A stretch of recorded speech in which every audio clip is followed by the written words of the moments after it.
Hello बच्चों, कैसे हो? बढ़िया। देखो, लास्ट लेक्चर में हमने पोटेंशियोमीटर के बारे में बेसिक हमने देखा था कि पोटेंशियोमीटर का वर्किंग क्या है। आज हम बेसिकली पोटेंशियोमीटर के एप्लीकेशन पार्ट को देखेंगे कि पोटेंशियोमीटर के क्या क्या एप्लीकेशंस हैं। तो एक बार थोड़ा सा रिकॉल कर लेते हैं पोटेंशियोमीटर के का वर्किंग जो था हमारा था कि पोटेंशियोमीटर बेसिकली बेस्ड ऑन कौन सा प्रिंसिपल है, याद करो, that is the potential gradient. ठीक है, याद आया? किस पे काम करता है? पोटेंशियल ग्रेडियंट वाले कॉन्सेप्ट पे काम करता है कि जैसे जैसे लेंथ बढ़ेगी वैसे वैसे पोटेंशियल ड्रॉप हमारा बढ़ता जाएगा। यानी जो वोल्टेज है वो क्या है, लेंथ के प्रोपोर्शनल है।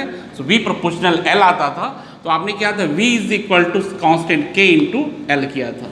यहाँ जो K कहलाता था, यही K हमारा क्या है, this K is called potential gradient. K is called potential gradient, और ये पोटेंशियल ग्रेडियंट निकालना आपको हमने सिखा दिया था।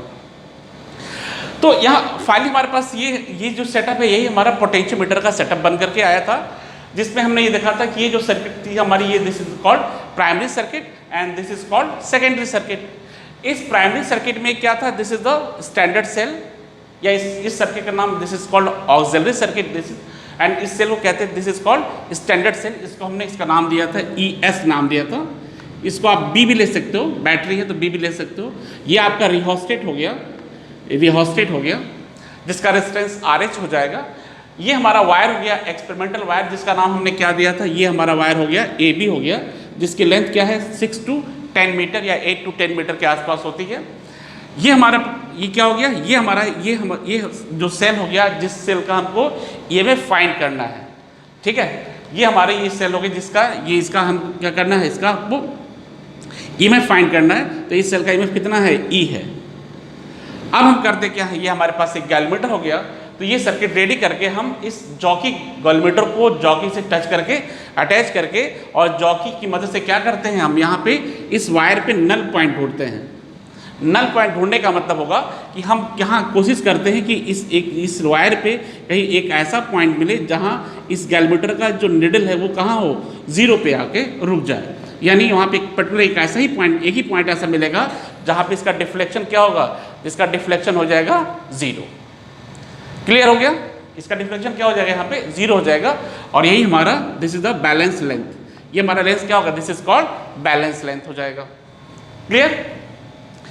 अब इसमें करना क्या था, इसमें कॉन्सेप्ट यही आया था कि जैसे जैसे हमारा यहाँ देखो क्या, जैसे जैसे हमारा लेंथ बढ़ेगा वैसे वैसे V हमारा क्या होगा, बढ़ता जाएगा। यानी V is equal to K into L, और ये जहाँ K क्या है, K is the potential gradient. Potential gradient निकालने के लिए हमने देख लिया था कि K is equal to V by L हो जाता था। अब यहाँ पे थोड़ा एक चीज और समझने की कोशिश करते हैं कि हमारे पास एक सेल है जिसका EMF क्या है, E है, और इसी EMF को फाइंड करना था। कैसे निकालेंगे, इस पोटेंशियोमीटर की मदद से। तो यहाँ पे देखो, यहाँ पे आपके पास ये भी एक बैटरी हमारे पास है, यहाँ से भी करंट आती है। तो यहाँ पे ये जो कॉन्सेप्ट आया था V is equal to K into L, ठीक है। यानी हम मान लेते हैं कि जो लेंथ, ये लेंथ हमारा X है, ये लेंथ हमारा क्या है, X है, और ये कोई जरूरी नहीं कि नल पॉइंट मिल रहा, हमने कोई एक पॉइंट ले लिया जहाँ पे इसकी डिस्टेंस क्या है, इसकी डिस्टेंस यहाँ से X है। तो इस डिस्टेंस X के करेस्पॉन्डिंग हमारे पास जो वोल्टेज है वो क्या है, VAJ है, और ये किसके बराबर होगा, this is equal to K into X।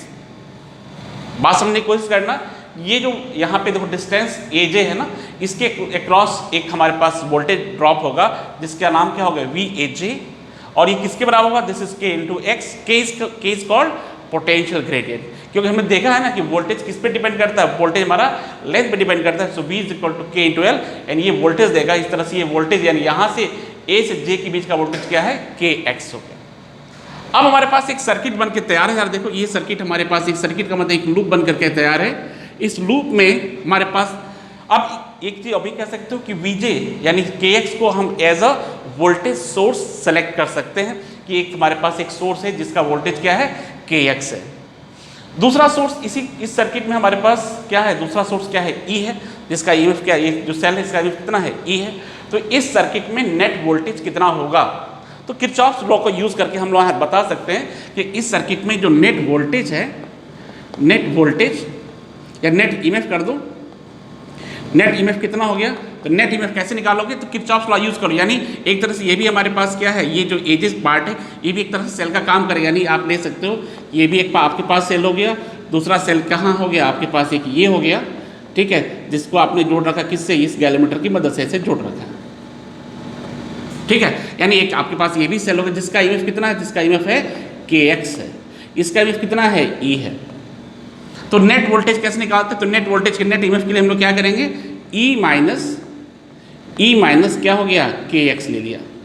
हमने क्या लिया, नेट ईएमएफ कितना हो गया, देखो ईएमएफ E हो गया, इसका ईएमएफ कितना है, kx है, सो E माइनस क्या हो गया, kx हो गया, ठीक है। ये चीज़ को आपको यही चीज़ ध्यान देना है कि नेट ईएमएफ हमारे लिए सर्किट का क्या हो गया, E माइनस kx हो गया।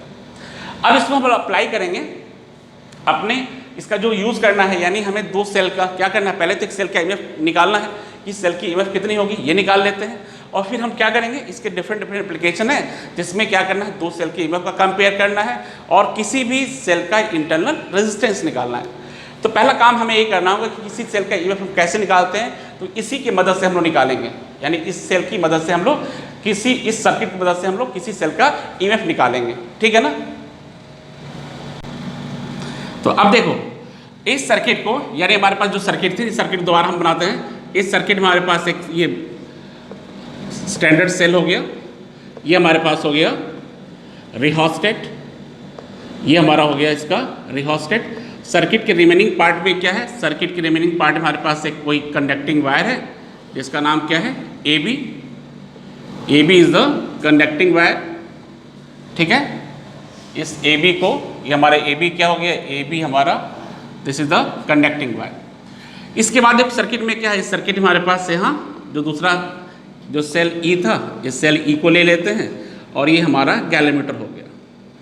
अब इस गैलोमीटर से क्या करते हैं, तो पहला काम ये करते हैं, इस गैलोमीटर से हम जॉकी को निकाल करके और यहाँ हम टच करते हैं, ठीक है ना। इस गैलोमीटर को जॉकी से निकाल के हम क्या करेंगे, टच करेंगे, ठीक है। जॉकी से निकाल टच करते हैं, तो सबसे पहले कहाँ टच करते हैं, तो सबसे पहले यहाँ टच कर देखते हैं, इस पॉइंट पर इस जॉकी को क्या करेंगे, यहाँ पे टच कराएंगे और टच करने के बाद हम देखेंगे कि इस केस के लिए, केस 1 यानी इस केस 1 के लिए x की वैल्यू कितनी हो गई, 0। यही तो x हमारा बढ़ता हुआ ऑर्डर में, देखो ये डिस्टेंस आपने x लिया, यहाँ के लिए x क्या हो जाएगा, इसके लिए x 0 हो जाएगा। x आपका 0 हो गया, तो जरा देखते हैं हमारे पास जब x 0 हो गया तो ये जो वोल्टेज यानी kx की वैल्यू भी क्या हमारी हो गई, 0। इस तरह से हमारे पास जो नेट ईएमएफ हो गया, नेट ईएमएफ कितना हो जाएगा, तो net EMF is equal to E minus kx, ये वैल्यू आपकी क्या हो गई, 0 हो गई। तो नेट ईएमएफ कितना हो गया, E हो गया। यानी इस सर्किट के लिए नेट ईएमएफ कितना हो गया, E हो गया। यानी अब हमारे पास जो सर्किट, इस सेल से जो करंट निकलेगी कैसे निकलेगी, सेल के पॉजिटिव टर्मिनल से निकलेगी, ऐसे होते हुए इधर से, ऐसे से होते हुए इधर से हमारे पास इधर से आ जाएगी। इसका मतलब ये हो गया कि हमारे पास जो गैलोमीटर है, इस गैलोमीटर का जो निडल है उसका डिफ्लेक्शन किधर आएगा, तो जो करंट हमारी इधर आ रही है तो निडल भी हमारी कहाँ हो जाएगी, निडल हमारी इस डायरेक्शन में आ जाएगी। निडल हमारी कहाँ है, यानी जैसे हम टच कराएंगे निडल हमारी ऐसे घूम जाएगी। और एक चीज़ को वेरीफाई करना हो कि सर्किट हमारी सही है या गलत है, तो आप इसको यहाँ टच करा दो, देखो निडल अपने आप इधर घूम जाएगी, इसका मतलब ये सर्किट हमारी सही है। फिलहाल इसको एक्सपेरिमेंट में आप तो करेंगे। फिलहाल पहले हमने देखा कि इस केस के लिए क्या हो गया, ये हमारे पास निडल हमारी जब x को 0 कर दिया तो हमारे पास निडल कहाँ घूम गई, निडल ऐसे थी तो आपकी घूम के ऐसे आ गई। अब हम क्या करते हैं, इस डिस्टेंस को बढ़ाते हैं, यानी हमने कुछ डिस्टेंस यहाँ ले लिया। अब हमने क्या किया, यहाँ ले लिया, जो डिस्टेंस क्या है x के बराबर है, एक नई पोजीशन आ गई, डिस्टेंस कितना हो गया, x हो गया। यानी केस 2 में देखो क्या होता है, केस 2 में हमारा x is equal to x है।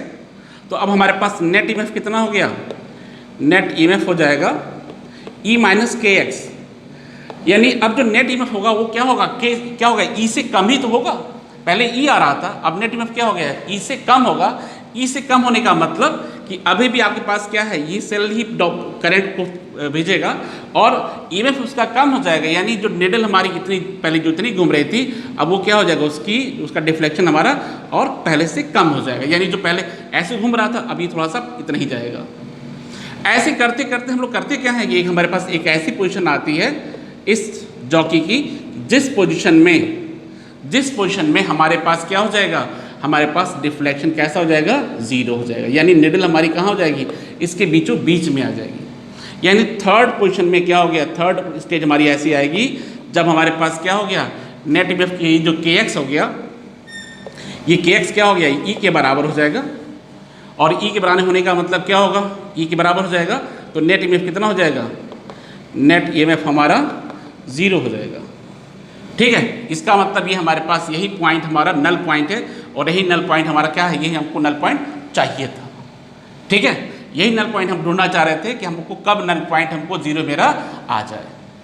ठीक है, तो अब यहाँ देखो, यानी कहाँ मिल गया, तो हम मान लेते हैं कि हमारे पास कोई लेंथ L आ गया, सपोज करें कि इस लेंथ L पर x = L पोजिशन में क्या मिल गया, हमको नल पॉइंट मिल गया।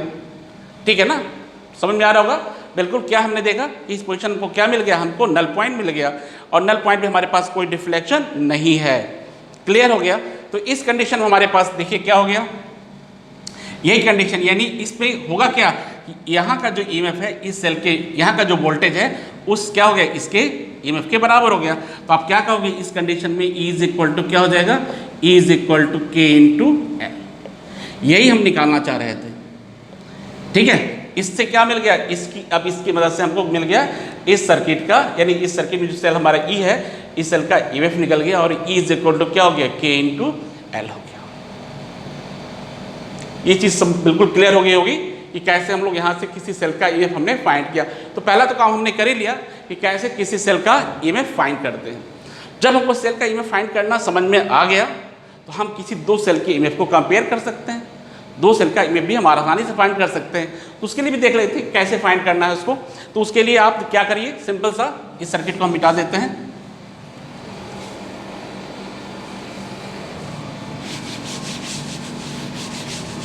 इसमें क्या करेंगे हम लोग,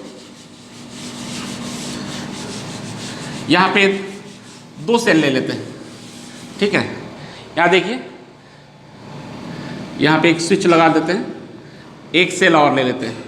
यानी हम ये क्या करने जा रहे हैं, हम लोग करने जा रहे हैं कि किसी दो सेल के ईएमएफ को कंपेयर करने जा रहे हैं, किस सेल का ईएमएफ ज़्यादा है या किसका कम है। तो देखो हमारे पास दो सेल हो गया, जिसका एक का ईएमएफ कितना है, एक का ईएमएफ हमारे पास E1 है, दूसरे का ईएमएफ क्या है, E2 है, और हमको कंपेयर करके बताना है कि ईएमएफ इनके ईएमएफ का रेशियो क्या है। तो देखो इस कॉन्सेप्ट से आपने क्या किया, पहले किसी सेल का ईएमएफ फाइंड करने के लिए आपने नल पॉइंट को ढूंढा ना।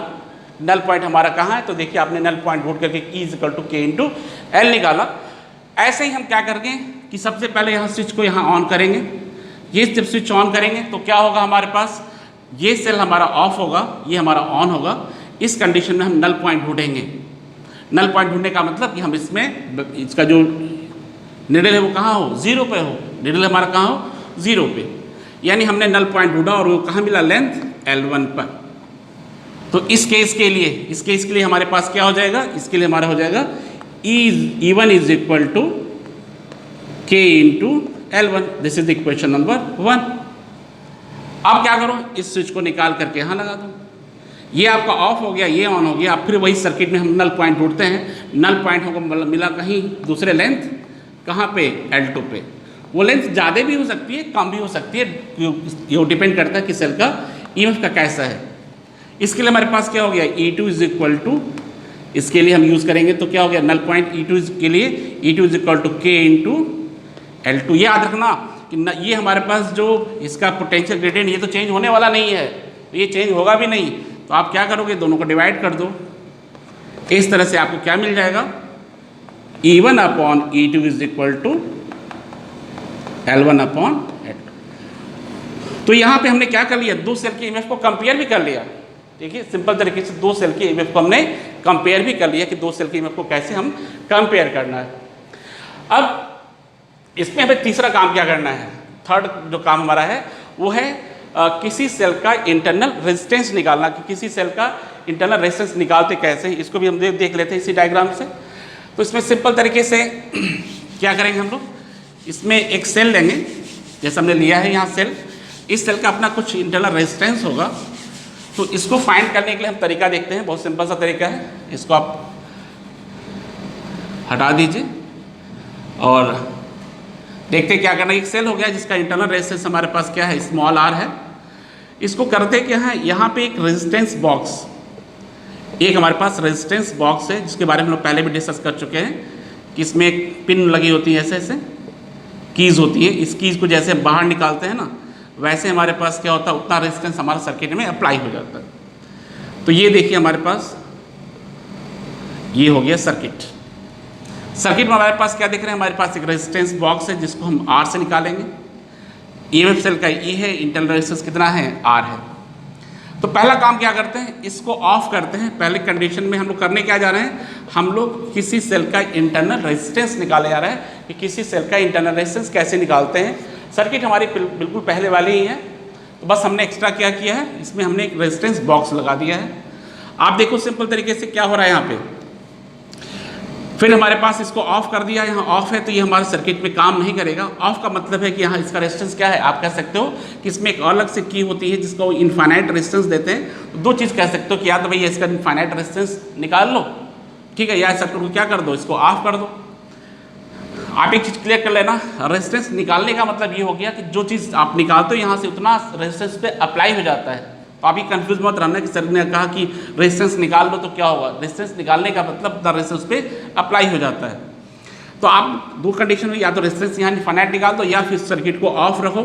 ऑफ आपने जब रखा है तो क्या होगा, फिर से वही स्विच ऑन करके यहाँ पे हम क्या ढूंढेंगे, नल पॉइंट ढूंढते हैं। और नल पॉइंट के लिए हमने देखा क्या कि किसी लेंथ L1 पर हमें मिल गई नल पॉइंट जहाँ की इस पर डिफ्लेक्शन क्या है, 0 है। तो इस कंडीशन में E इज इक्वल टू क्या हो जाएगा, K इंटू L1, जैसा कि हम लोग पहले देखते आए हैं। अब हम क्या करोगे, अब क्या करेंगे, अब हम यहाँ स्विच को, यहाँ की को ऑन कर देंगे। यहाँ पे की हमारा ऑफ को ऑन कर देंगे और ऑन करने के बाद फिर से देखो, फिर से हम नल पॉइंट ढूंढेंगे। जो नल पॉइंट ढूंढेंगे वो क्या देगा, वो ध्यान देना, वो अब इस रेजिस्टेंस के साथ आ गया।